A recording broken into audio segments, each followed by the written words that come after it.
Hi kids, today we're going to read Home Alone, written by John Hughes. It was 3 nights before Christmas, and the McAllister family was getting ready to leave for vacation. Everyone was busy packing. Everyone except Kevin, who was busy getting himself into trouble.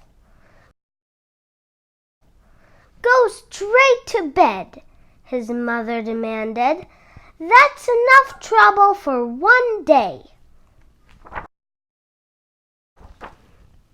Lying in bed, Kevin could hear voices and laughter coming from downstairs. Everyone was having fun without him. "I hope I never see my family again," Kevin whispered. "I wish I was home alone."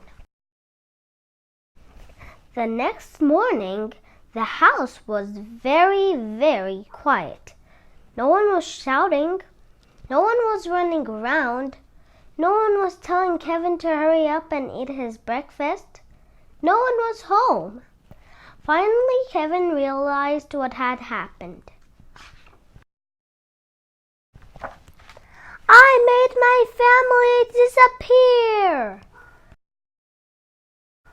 For the first time ever, Kevin had the house all to himself. He raced up and down the halls. He jumped on all the beds. He ate a giant ice cream sundae for breakfast. After watching hours of television, he searched through his brother's private stuff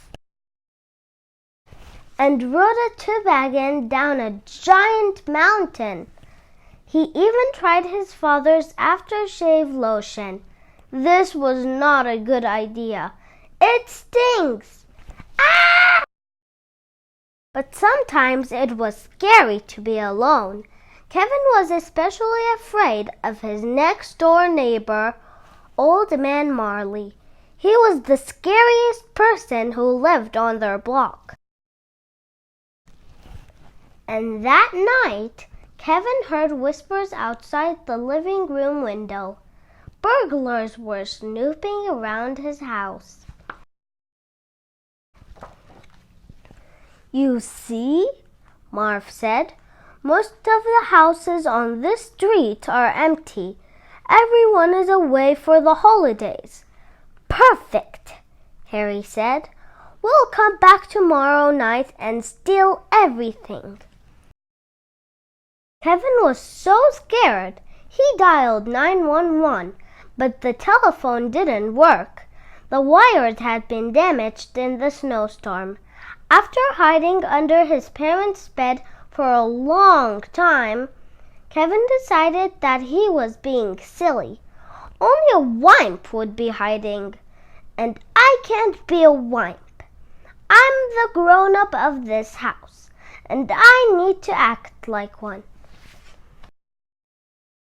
The next day was Christmas Eve, and Kevin had plenty of grown-up work to do. He walked to the grocery store and bought food. He put his clothes in the washing machine. He decorated a Christmas tree and hung Christmas stockings for his parents and brothers and sisters. "I miss you guys," he whispered. "I wish you would come back." Kevin's family always went to church on Christmas Eve, so that's what Kevin did too. After the service ended, he saw his scary next-door neighbor, Old Man Marley, sitting nearby. "You don't have to be afraid," Mr. Marley said. "The kids in the neighborhood have lots of spooky stories about me, but they're not true." After they talked for a while, Kevin realized that Mr. Marley was in fact a very nice man. "Are you visiting anyone for Christmas?" Kevin asked.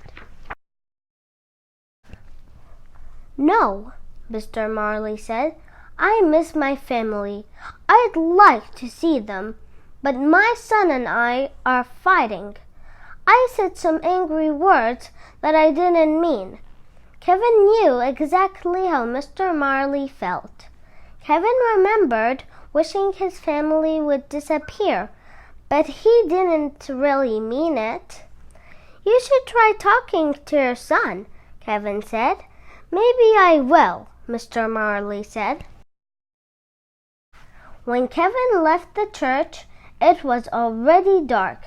The burglars would be coming soon. He ran all the way home.